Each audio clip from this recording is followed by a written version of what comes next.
Name is Hope Dillon. I'm 33 years old, a compliance attorney in Indianapolis.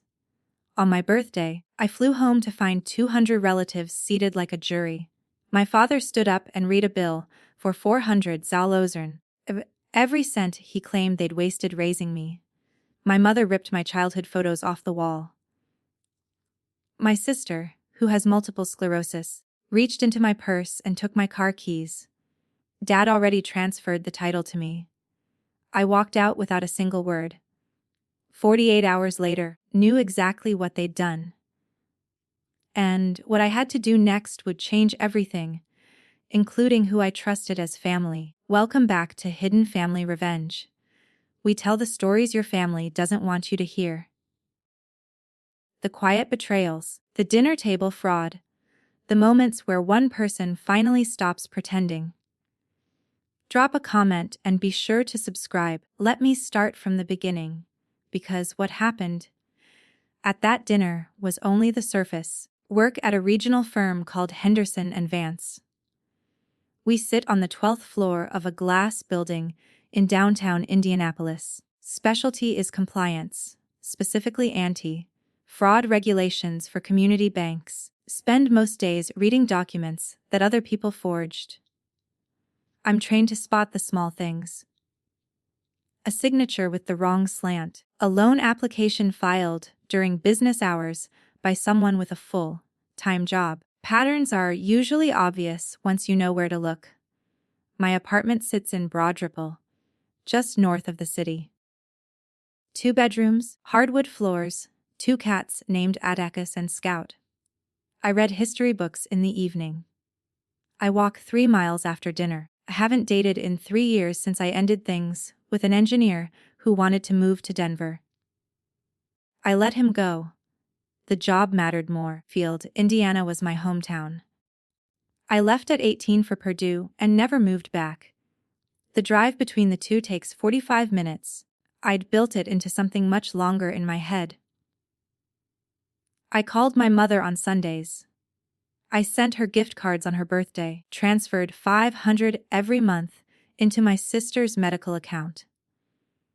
I thought distance was the price of peace. Should have known quiet doesn't mean safe. In compliance work, we have a phrase for what I'd done. We call it willful blindness. It's a legal doctrine. When someone deliberately avoids knowing something to protect themselves from responsibility for it, built a quiet life on top of a willful blindness I didn't know I had. Looking back, I think I'd train myself not to see it. Sister Bethany was diagnosed with multiple sclerosis in 2018 at the age of 22. I was 25 then, in my second year of law school. I remember the call. My mother's voice on the phone, breathless, like she'd been running. Bethany has MS. Hope.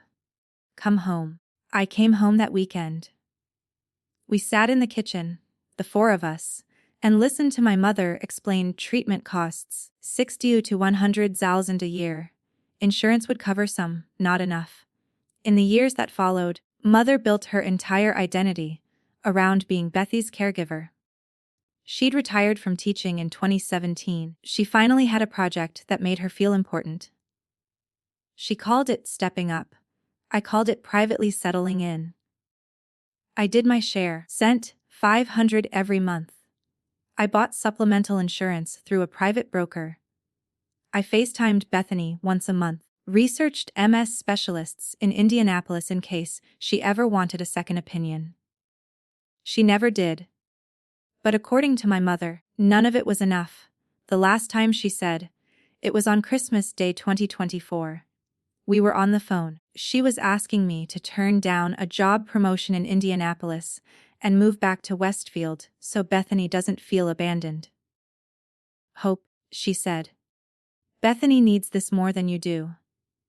That phrase, she'd been saying it for years about my college choice, about my apartment, my time, about my future. I told her I'd think about it. I never moved. What I didn't know then was that Bethany had married a man named Carl Sawyer in 2021. He was a contractor. He had ambitions. He would learn very quickly that there were easier ways to get money than working for it. 3 weeks before my 33rd birthday, Mother called me on a Tuesday night. We did not talk on Tuesdays. We talked on Sundays. I knew before I even answered that something was different. "Hope," she said. "Your father and I want to do something special for your 33rd. Paused. "Special how?" "A big family gathering. We want everyone there. We want to celebrate you." I sat down on my couch. Adakis jumped onto my lap. My mother had not celebrated my birthday since I was 17.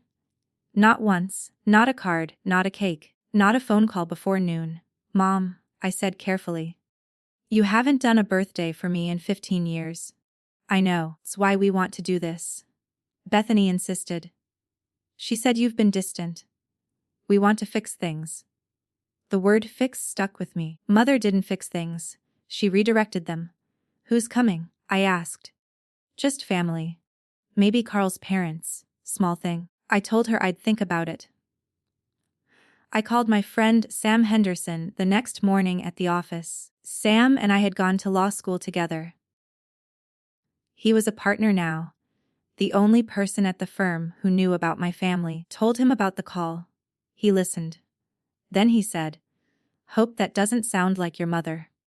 "I know. Your mom doesn't fix things. She redirects them." That's exactly what I thought. "So why are you considering it?" I didn't have a good answer. Told myself it was because she was getting older. Because Bethany had asked. Because 15 years of distance was a long time. And maybe people changed.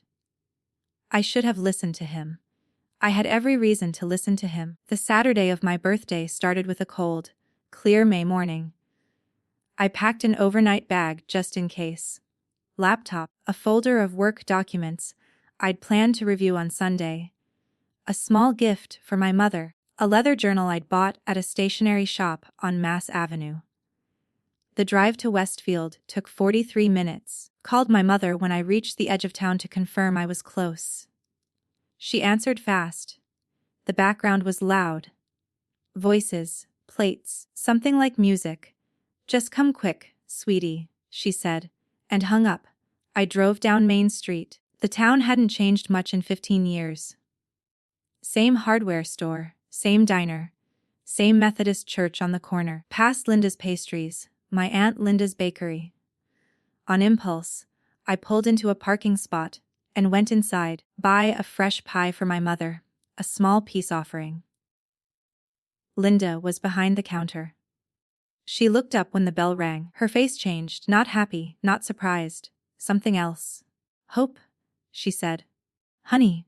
"Hi, Aunt Linda. I'm in town for the birthday party. Mom didn't tell you." She looked at me for a long second. "Hope. Are you sure you want to go straight there?" "What do you mean?" She wiped her hands on her apron. Her voice dropped. "Just be careful. Call me if you need." I waited. I expected her to say more. She didn't. I bought the pie. I left. Driving the last mile to my parents' house, I counted cars. The street was full.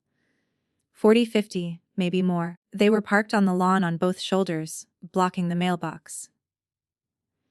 My hands started to sweat on the wheel. I counted again slower. 42 feet 158. I pulled into the driveway anyway. The front door wasn't locked. I let myself in. Parents had renovated the first floor years ago. They had opened up the walls between the living room, the dining room, and the back den.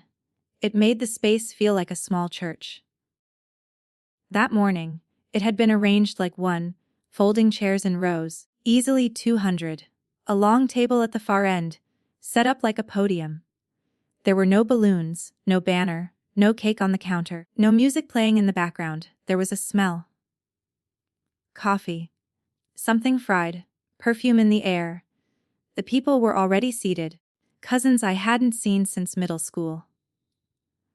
The Methodist pastor in his blazer. My father's old colleagues from the insurance office, neighbors. The Henderson family from down the road. My cousin Robert, 70 years old, nodded at me. He'd been briefed. They'd all been briefed. 200 eyes followed me as I walked in. None of them surprised, all of them waiting. Mother appeared at my elbow. She was wearing red lipstick, darker than usual, and a navy dress. No apron, no nervous smile. "Hope," she said. "Just sit down. We need to talk as a family." "Mom, what is this?" "Sit down." Bethany was in a chair near the front. Her hands trembled slightly in her lap. MS symptom. I noticed it, and immediately dismissed it. She'd had flares before. Carl stood behind her, his arm on the chair back, his face pale. I didn't sit, stood in the middle of the room, and looked at the rows of relatives. The pie I'd brought from Linda's was still in my hand. Set it on the counter. Then my father stood up. My father had aged in the past year, noticed it now in the way he gripped the manila folder against his chest. His knuckles were white, his glasses had slipped down his nose. He spoke into a small microphone he'd borrowed from somewhere. A church. Maybe. "Hope, we've gathered everyone here tonight because we need accountability." The room went still. He opened the folder. Inside were typed pages. He read from them like a court clerk reading charges. Itemized expenses for raising our daughter Hope from birth through age 23. Food, medical school, activities, car, repairs. Total $47,342. A low murmur ran through the room. A few people nodded. Aunt Susan covered her mouth with her hand, but her eyes were wet. Not shocked. My father looked up. "We are asking you to acknowledge this debt to help your family. Bethy's treatment costs 60 zalozend a year. We can't keep up. Family takes care of family." I stood very still. My right hand slipped into the pocket of my blazer and found the gold fountain pen I always carried. He had given it to me in 2019, the day I passed the bar exam. "I'm proud of you," he'd said.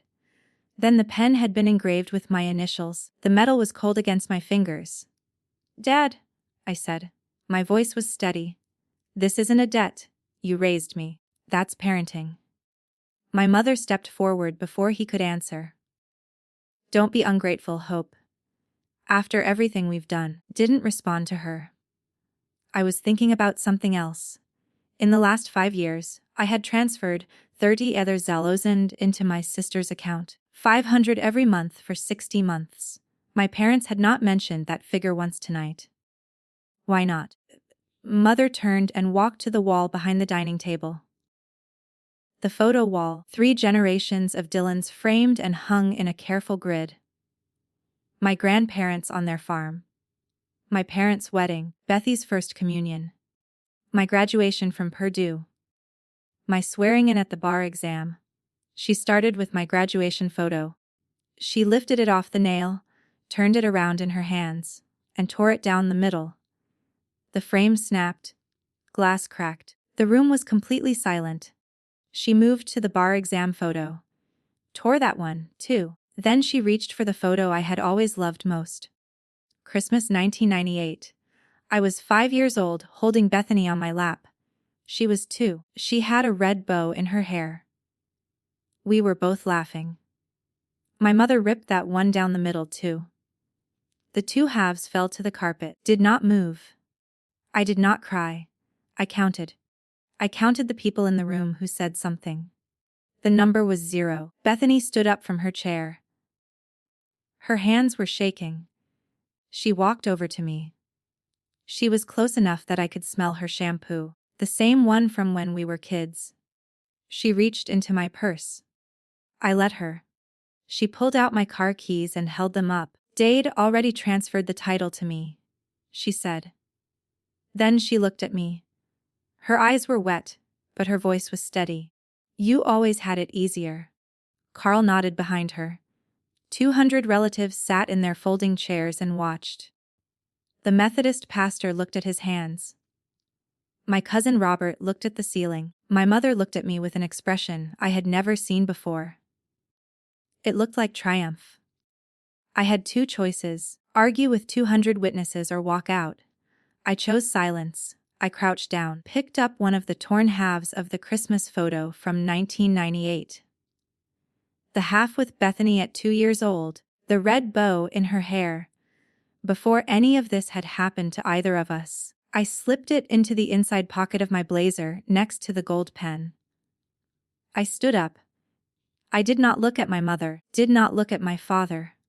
I did not look at Bethany or Carl. I walked to the front door. My mother's voice followed me. Hope, don't you dare walk out on this family. I kept walking. I closed the door behind me softly. 200 people did not get up. No one came to stop me. No one called my name a second time. I stood on the sidewalk. Toyota Camry I had driven in was still in the driveway. My sister now owned it. My phone was in my purse. Overnight bag was in the back seat. I left both of them. I opened the Uber app. The closest driver was 47 minutes away. May in central Indiana. A Saturday evening. The drivers were busy with prom traffic out toward Carmel. I sat down on the curb. The pavement was warm. The first call came 20 minutes later. My mother, I did not answer. I sat there for 47 minutes, watched the front window of my parents' house. The lights stayed on. The party did not break up. No one came out. I watched the door I had just closed and counted the seconds. I had been a stranger inside my own family for 15 years. I had not known how much of one until tonight. I got back to my apartment in Broad Ripple at 10 that night. Atticus and Scout came to the door. They wore around my ankles, indifferent to my mood, sat down at the kitchen table, without taking off my shoes. I emptied the inside pocket of my blazer onto the wood surface, the torn half of the Christmas photo, the gold pen. That was everything I had brought home. My phone buzzed, then buzzed again. My mother, my father, my Aunt Susan, a cousin I hadn't spoken to since 2014. I muted them all and turned the phone face down, called Sam. He picked up on the second ring. Hope, what's wrong? I told him. I described the chairs, the microphone, the bill, the photos, the car keys. Sam was quiet for a long time. Then he said, I'm coming over. He arrived 30 minutes later with Thai food from the place near my apartment. He set the cartons on the counter. He didn't hug me. He knew I didn't want that. We ate noodles standing up at the kitchen island. I told him the rest. Bethy's voice, Carl's nod, my mother's expression. Sam set down his fork. Hope, he said. This isn't normal family conflict. 200 witnesses for a debt that doesn't exist. Something else is going on. I know.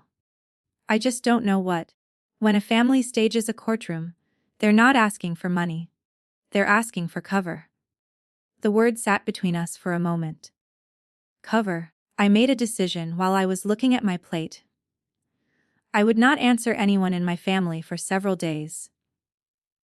I needed to think, needed to look at this the way I looked at a case. Cover for what? Sunday morning, the voicemails started arriving from Bethany, 8 of them. I listened to all of them, in one sitting with a cup of coffee in my hand. The cat's asleep on the couch. Voicemail 1, 8 a.m. Please call me, I didn't want it to go like that. Voicemail 2, 10:30.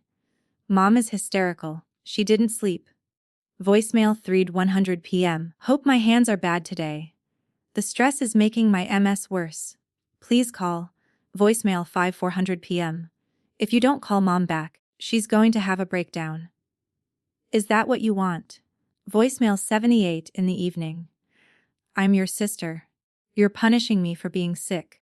Voicemail 8:10 p.m. Carl says, you owe us this. He says, you've always thought you were better than the rest of us. Listen to that last one twice. It was the playbook. I'd seen it in cases at work.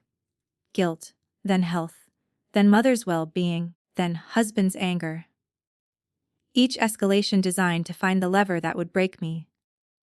Standard manipulation pattern. I noticed something else. Carl's name had come up 4 times in 8 voicemails. He was being quoted. He was being referenced. He was being installed in the narrative as the voice of the family. Carl was not a Dylan. Carl had married into us 4 years ago. Opened my laptop. I started to draft an email to my mother. I made it 3 sentences in, then closed the lid. Too early. Put on running shoes and walked the 3 miles I usually walked after dinner. The mayor was cool. The trees on the canal were in bloom. Carl's name came up 4 times in 8 voicemails. I started paying attention. Monday morning, went into the office. I tried to focus. I had a compliance review on my desk for one of our community bank clients. A small case, a family scheme out of Terry Oat. Parents had opened 6 credit lines, using their adult daughter's social security number. The daughter discovered it during a mortgage application. She was now suing the bank for negligent verification. I read through the file. The patterns were straightforward. Parents had access to the daughter's documents from childhood. They'd held on to her social security card. They'd used her address as a forwarding address on tax forms. They'd applied for credit during business hours when she was at work and couldn't see notifications. I read the daughter's deposition. She had not noticed for 4 years. I stopped reading. I put down the file. I stared at the wall behind my desk. There was a framed photo of me at law school graduation. My mother had not come to that ceremony either. She had been managing Bethy's flair. Sam walked past my office and stopped at the door. "You okay?" I looked at him. "Sam, do me a favor. Anything. Run my credit report through the firm's identity protection service. The full one. All 3 bureaus." He didn't ask why. He just nodded. "I'll have it tomorrow morning." He left. I closed my office door and sat in my chair for a long time. Job was to spot fraud. I had been close to my own family. I had never thought to look. I picked up my phone. 23 missed calls since Saturday night. 14 voicemails. I did not listen to any of them. That night in the apartment, I sat at the kitchen table with the photo and the pen, and I waited. I would get the report the next morning. I would not be ready. Tuesday morning, before I left for the office, my Aunt Linda called. I answered on the 3rd ring. "Hope," she said. Her voice was tired. "Saw what happened.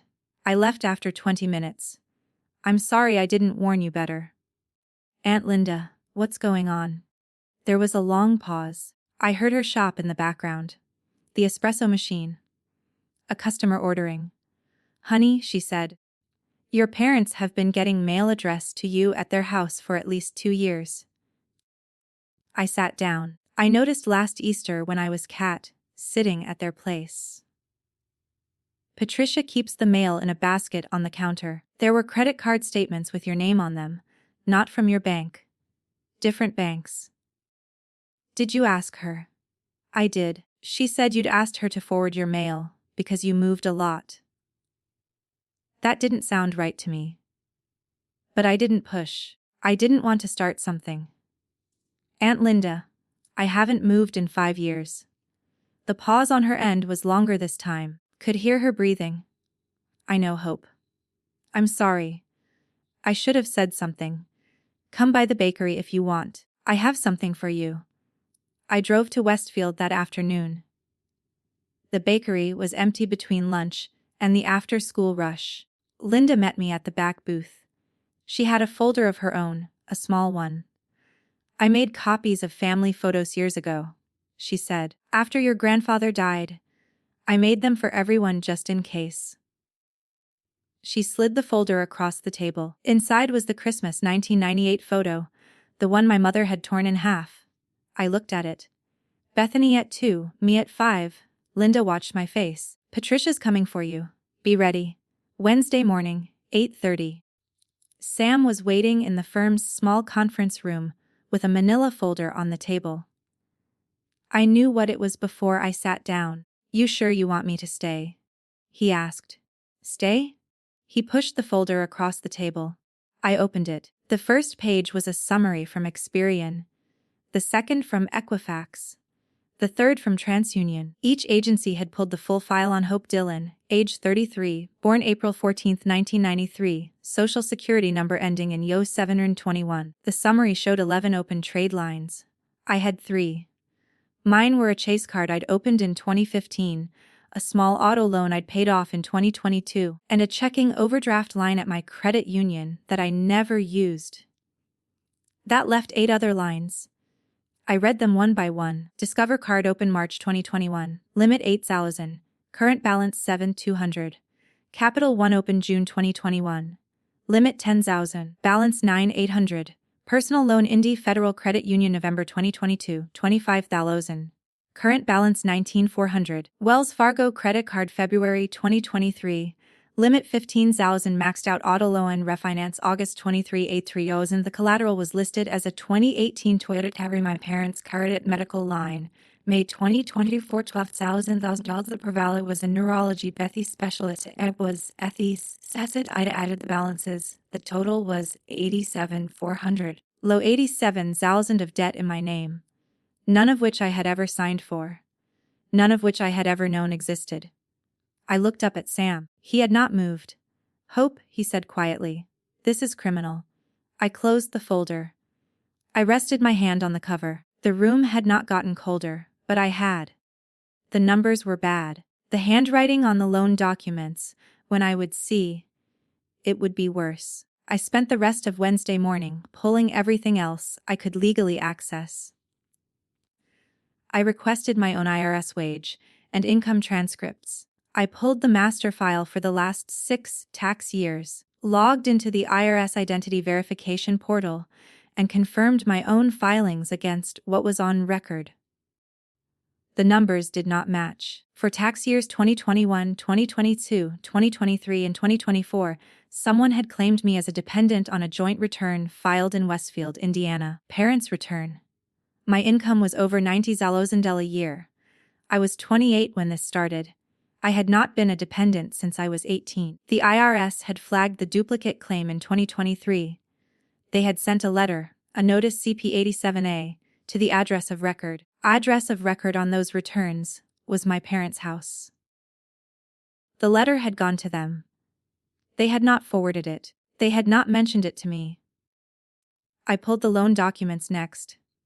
I had to request paper copies. The originals from Indy Federal Credit Union came as scanned PDFs that same afternoon. The signatures on the loans said, Hopim Dillon in cursive. I pulled out my driver's license. I pulled out my bar registration, pulled out the most recent contract I'd signed at work. The slant was wrong. The loops on the H and the D were different. The pressure was different. The signature on the loans was not mine. It was my father's. I knew his handwriting. Birthday cards every year for 33 years. I knew exactly the way he wrote.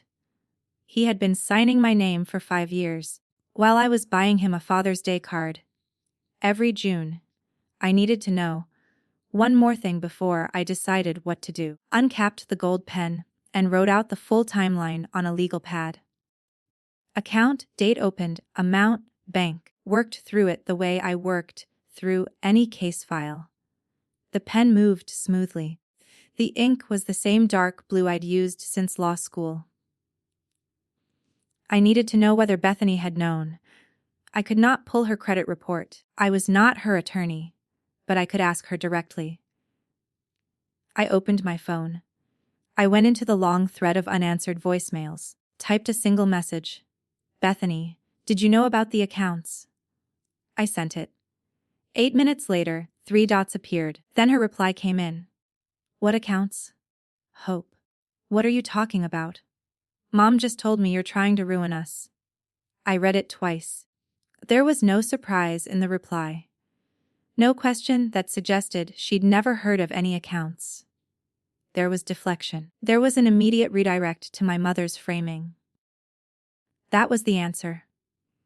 I set the phone face down, underlined a single line on my legal pad. Bethany knew. Did not initiate. Did not stop.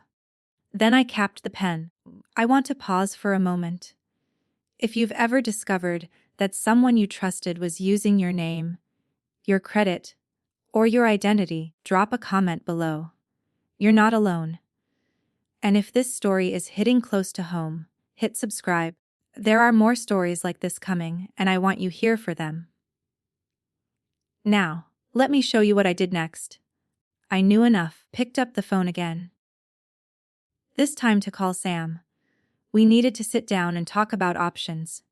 It was time to act. Sam closed the conference room door behind him and sat down across from me. He had brought a yellow legal pad of his own. He was already in counselor mode. I appreciated it. All right, he said. Let's go through your options. There are 4. I nodded. Let him take the lead. Option 1, you press criminal charges. Identity theft is a level 6 felony in Indiana under code 354353.5. We're talking 6 months to 2 and 132 years of prison time for both your parents. Possibly more given the dollar amount and the duration. Option 2, civil suit. You sue them for damages. You sue Bethany and Carl, too, depending on what their involvement turns out to be. You go after every dollar of the $87,000. You'd win, they'd lose their house. Option 3, you file the FTC report at identity theft. Gov. You file IRS Form 1439 for the dependent fraud.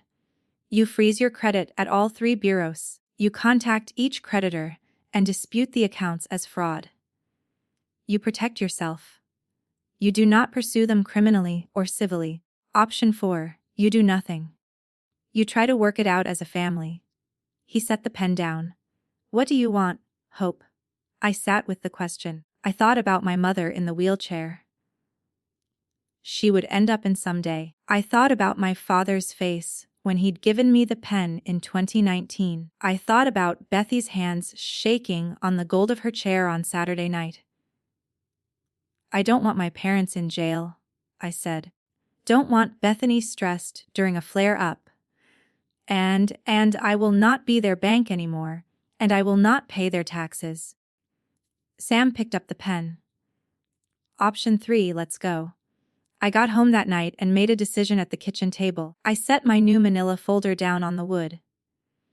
Inside were the credit reports, the IRS transcripts, the loan documents, forged signatures, the CP-87A letter that had been intercepted, the FTC complaint draft Sam had started. Next to the folder, set the torn half of the Christmas photo and the gold pen. I poured a small glass of wine. I almost never drink. The bottle was a gift from a client, 3 months old. Half empty from a single dinner with Sam. Takis jumped onto the table and sat next to the folder. He looked at me. He did not blink. I love them, I said to the cat. Love them all, and I was also their easiest target. I said it out loud just to hear myself say it. I opened my laptop, bookmarked 4 pages. Identity theft. Gov. The Equifax security freeze page, the Experian freeze page, the TransUnion freeze page. Do all of it in the morning. I would start with Equifax. The freezes were free. They took 10 minutes each. They would lock down my credit file completely. No new account could be opened in my name without my unfreezing it with a pay-in that only I controlled. After that, I would call every creditor on the list. 8 phone calls. I had blocked the next 2 days for it. I picked up my phone. 43 missed calls today. 22 voicemails. I did not listen to any of them. I did not block the numbers. I wanted them to keep calling. I had loved my family. I had also been their easiest target. Both things were true. Thursday morning, I started with Equifax, sat at my kitchen table in pajamas with coffee, the cats on either side of me. The Equifax process took 12 minutes. Created an account. I uploaded a copy of my driver's license. I generated a PN and saved it to a password manager. Confirmed the freeze. 80/30. Done. Experian next. 15 minutes. The same process, slightly different interface. They emailed me a confirmation. 9:15. Done. TransUnion last 10 minutes. The freeze went into effect immediately. 9:45 on a Thursday morning. No one in the world could open a new credit line in my name, including my father. Poured a second cup of coffee. Then I logged into Identity Theft. Gov. The federal site is run by the Federal Trade Commission. It walks you through a detailed intake, every account, every date, every suspected actor. I spent 2 hours on it. I included names. I included Patricia Dillon and Richard Dillon jointly as the suspected parties. I included Bethany and Carla's parties with potential knowledge. I did not soften the language. The FTC generated an identity theft report and a reference number. I saved both. By noon, I had also completed IRS Form 1439, the identity theft affidavit, and uploaded it through the IRS portal. In the afternoon, I called each of the 6 creditors. I read them, the FTC report number. I asked them to flag the accounts as fraud pending investigation. 5 of the 6 put the accounts on hold immediately. I did not feel like I had won anything. Felt like I had cleaned up the scene of an accident. Somewhere across town, my father was applying for another loan. He didn't know yet. He would know within the hour. Friday morning, father walked into the Indy Federal Credit Union branch in Westfield. I learned the details later from Aunt Linda, who heard them from a teller she knew.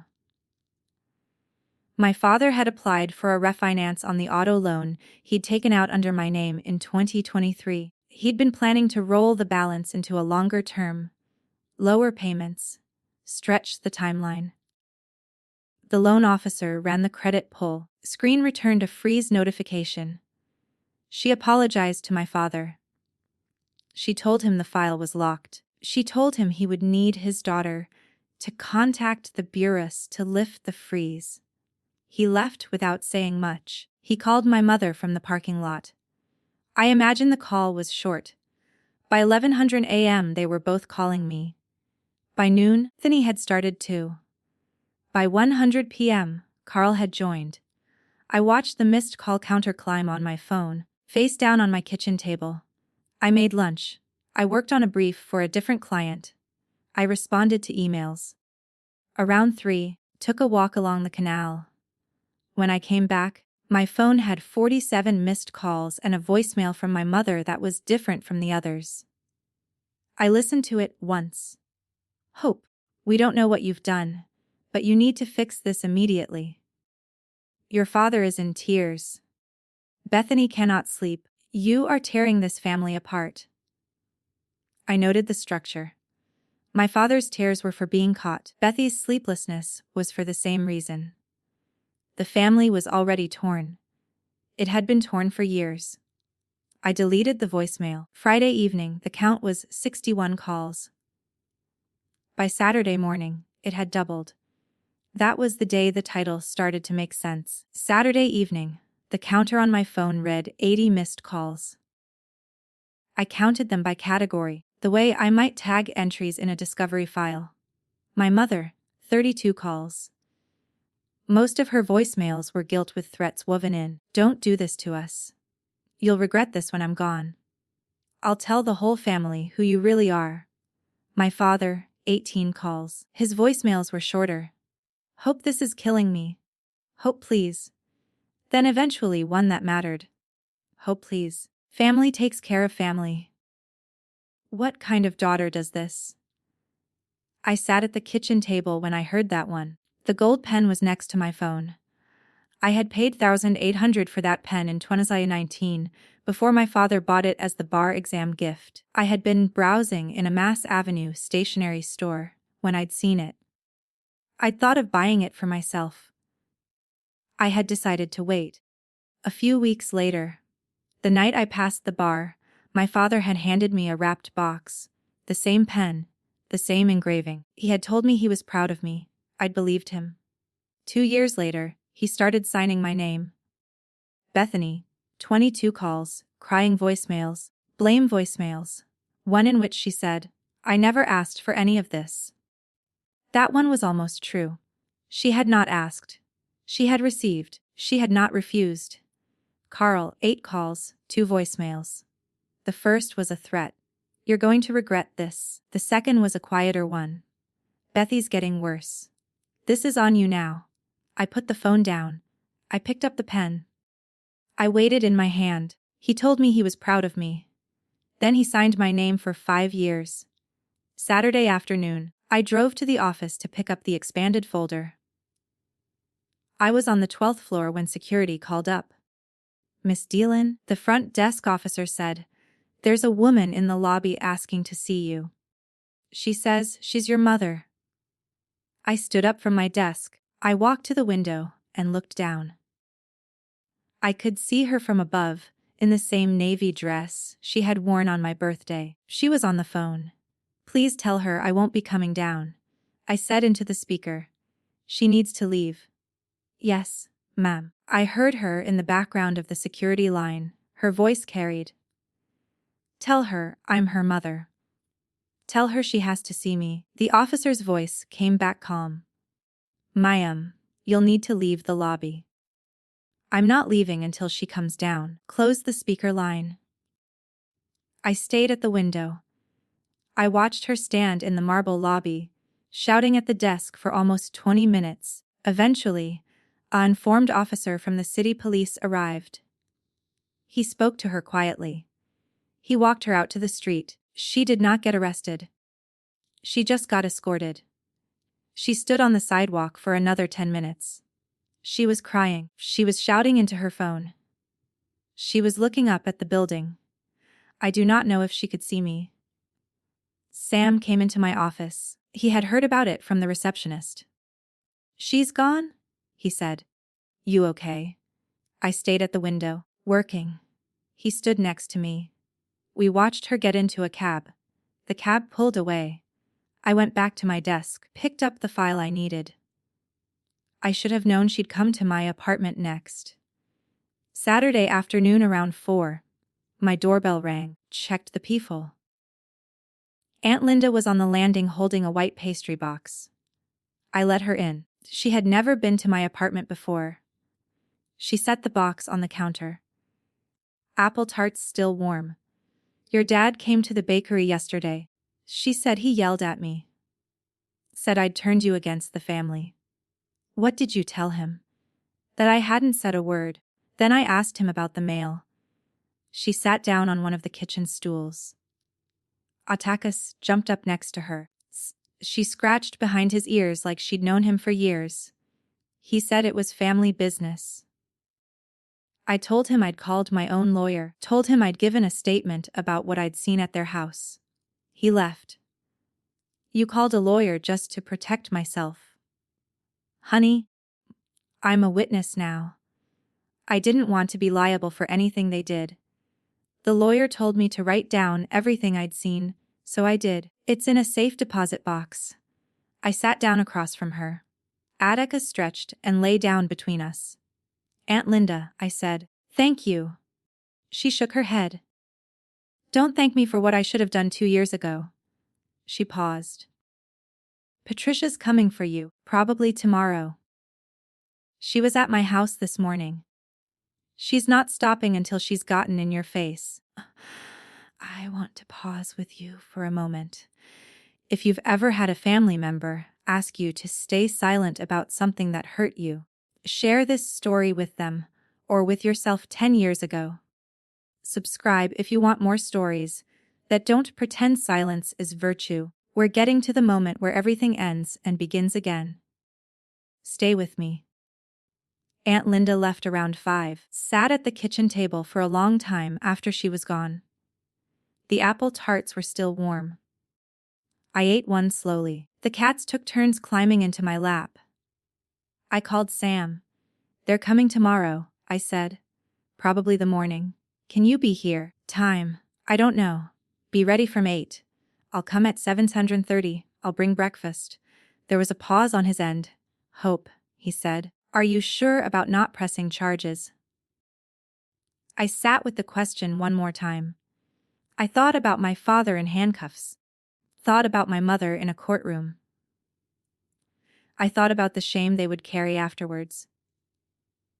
The way the town would talk, the way the Methodist pastor would look at them on Sunday mornings. "I'm sure," I said.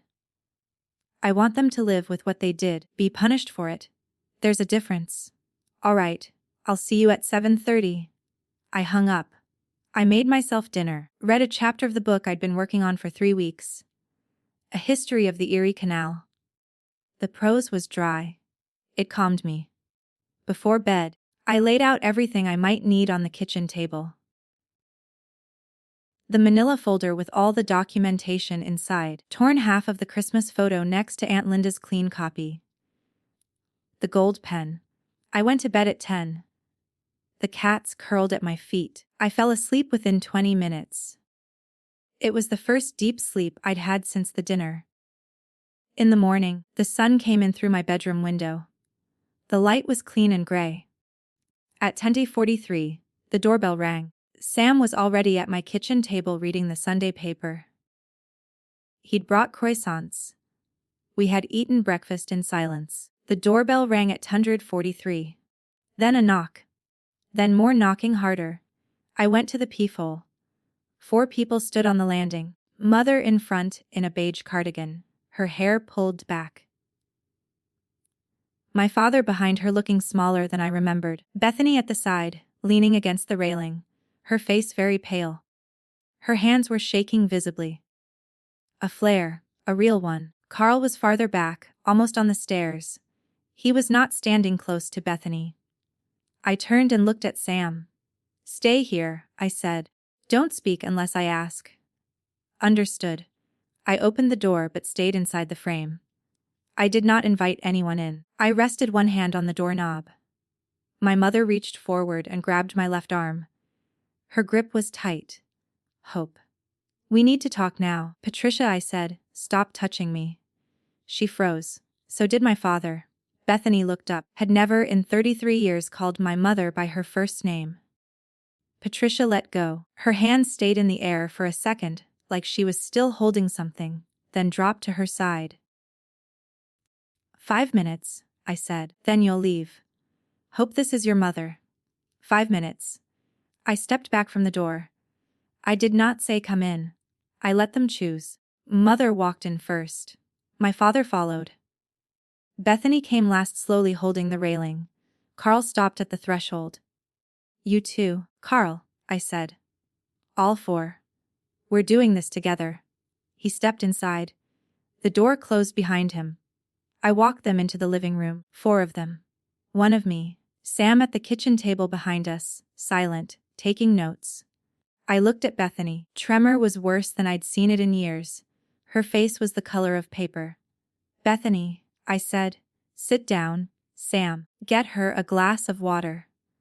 Sam stood up without speaking. He went to the kitchen, filled a glass, came back. He set it in front of Bethany on the coffee table. She picked it up with both hands. She still couldn't quite hold it steady. Patricia stood. "Don't pretend to care about her now." "I've cared about her for 30 years, I said. "Sit down, Patricia." Patricia sat. The leather of my couch creaked under her. My father stayed standing by the bookshelf. Carl stayed by the door. I walked over to the dining table. I stood next to the manila folder. I did not open it yet. "I'll talk for 5 minutes," I said. "Then you'll leave. If you want to stay longer, I call the police." The word landed. My mother's face changed. "Police?" she said. Her voice rose. "Police on your own mother." I didn't answer. I rested my hand on the folder the way I might rest a hand on a deposition during a hearing. My father spoke for the first time. "Hope, we just want to talk, then listen." Bethany was looking at her hands. Carl was looking at the door behind him. Patricia was looking at the folder. She had clocked it. She knew what it was. She had not seen the contents. She had been waiting for a folder like this for 5 years. She just hadn't expected it to be mine. 5 minutes. That was all it took. Mother started with tears. The polished kind. Perfectly placed. No smearing of her mascara. "Hope. Your father is sick over this. Bethany hasn't slept. Carl is afraid we'll lose the house." I didn't respond. I waited. Bethany spoke next quietly. "Hope. I didn't know everything. Carl from the door. She knows. You're being dramatic." Bethany turned slightly weakly. "Carl, stop." It was a small moment. I noted it. She had just defended me in her way against her own husband. It was the first useful thing she had done in years. My father stayed silent. He stared at the carpet. My mother kept going. Her voice got louder. The tears were thicker now, but still placed. Hope Bethany needs this more than you do. She's sick. She's dying. Why are you doing this? I let the sentence sit in the room for a second. Patricia, I said. Voice was the same as it had been on the phone with clients yesterday. Calm, measured. Bethany has multiple sclerosis. She is not dying, and she does not need my credit. She needs the Indiana Medicaid waiver program for chronic illness. It would cover most of her treatment costs. Medicaid. My mother's voice climbed. You think I'm going to put my daughter on welfare? It isn't welfare. It's a federal program designed for exactly her diagnosis. You've never applied because applying would mean admitting you need help. Instead, you stole my name.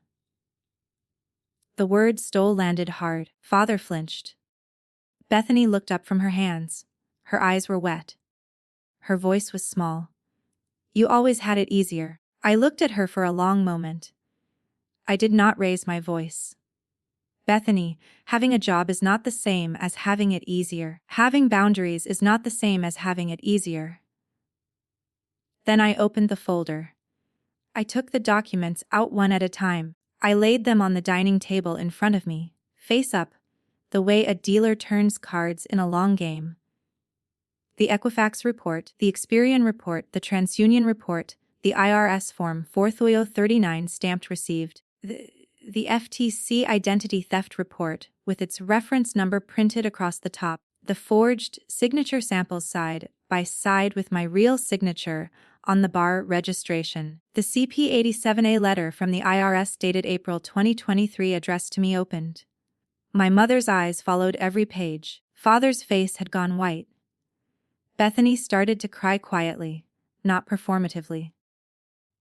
Carl took half a step backward toward the door. Did not raise my voice. 6 accounts, na 87 405 years. Dad signed my name. Mom intercepted the IRS letters. Bethany, you knew. Carl, you suggested it. No one spoke for several seconds. Then my mother exploded. She stood up from the couch. She slammed her open hand on the dining table. The torn half of the Christmas photo shifted. The gold pen rolled off the edge of the table and clattered on the hardwood floor. How dare you? How dare you turn this around on us after everything we've done for this family? I crouched down. I picked up the pen, set it back on the table exactly where it had been. I straightened the papers. I looked at her. My voice did not change. Pressing charges. I've frozen my credit. The FTC and IRS have my report. My name is protected. Family takes care of family. That's what Dad said, so take care of yours. Without me, the room went still. My mother's mouth opened, closed, opened again. No words came out. My father sat down on the edge of an armchair. He covered his face with both hands. Then I asked them to leave. 5 minutes are up, I said. Please leave. Patricia tried one more thing. Her voice had lost most of its strength now. The tears were real this time, but they were the tears of a person who has just realized she cannot win, not the tears of a person who is sorry. Hope, you can't do this. You can't just throw us away. I'm not throwing you away, protecting myself from you. You can leave on your own or I call the police. Your choice. My father stood up first. He did not look at me. He walked to the door and waited. Carl was already in the hallway. He had not said another word. Bethany struggled up from the couch. Her hands were shaking badly now. She wavered on her feet. For a moment, I thought she would fall. I crossed the room and steadied her elbow just for a second, long enough to make sure she was upright, felt her tremor through my fingers. I felt how thin her arm was under the sleeve. I remembered her at 2 years old in the photograph. Before any of this, she looked up at me very close, her eyes wet. Hope you'll regret this when I get worse. I let go of her elbow. The small grief I had felt for the little sister in the Christmas photo folded itself back up and went away. I won't, I said, only to myself, inside. The four of them filed out, Patricia last. She paused at the threshold. She didn't turn around. The door closed. Sam stood up from the kitchen table. You okay? He asked. I will be. He left an hour later, sat at the table and put the photo into the folder. I closed it. The calls did not stop immediately. They tapered. Sunday 22, Monday 15, Tuesday 8, Wednesday 4. By Thursday, they had nearly stopped. That morning, Aunt Linda called. Patricia wants me to tell you they're sorry.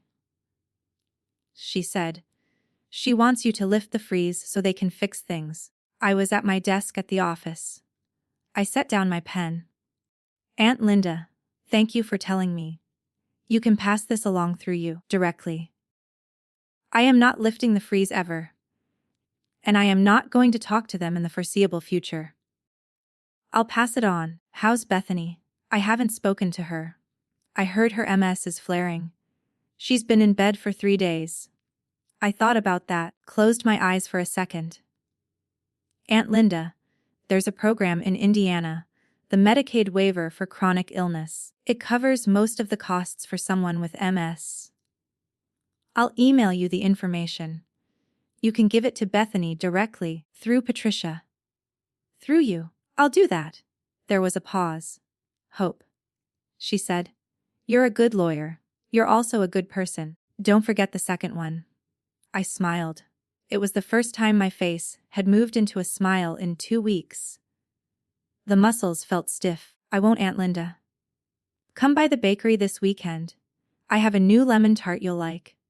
I will. We hung up. That night, emailed her the full Medicaid waiver application packet with notes on how to qualify. I included contact info for 2 social workers in Indianapolis. I wrote a short letter for Bethany to sign if she wanted to apply. Did not address the letter to Bethany myself. I addressed it to Aunt Linda. That weekend, I sat down at my kitchen table one more time, opened the manila folder. I took out a single sheet of clean white paper. I uncapped the gold pen. I wrote the letter slowly. Patricia and Richard, I will not be in contact for the foreseeable future. My credit is permanently frozen. The FTC and IRS have my reports on file. Bethany has been given information about Indiana's Medicaid waiver program through Aunt Linda. She may use it if she chooses. I forgive you. That does not mean I will see you again. Hope I read it back. It said what I needed it to say. I capped the pen. I held it in my hand for a long time. Then I placed it in the folder on top of the IRS letter and the credit reports. I did not put it back in my blazer pocket, did not put it back on my desk. It stayed in the folder with the rest of the evidence. Did not need to carry the memory of my father's pride anymore. I did not need to be reminded of the year he handed me a gift, and the year 2 years later, when he started signing my name. The folder would go to a safe deposit box at my bank that Monday. Everything in one place. The documents. The pen. The torn photo my mother had ripped down the middle. I printed the letter. I signed it with a cheap blue ballpoint, put it in a manila envelope. I drove to the post office on Monday morning and sent it certified mail. Return receipt requested. A week later, the green card came back with my mother's signature. 3 months later, on a quiet Sunday evening, I made tea and sat on my couch. Atticus and Scout were asleep on the cushions. The May air had given way to August. The trees along the canal were heavy and green. On my bookshelf, in a simple oak frame, I had set the clean copy of the Christmas 1998 photo, the one Aunt Linda had given me at the bakery. Me at 5, holding Bethany at 2, both of us laughing. I had grieved that little girl a long time ago. The one in the bow. The one before the diagnosis, before the marriage to Carl, before the fraud.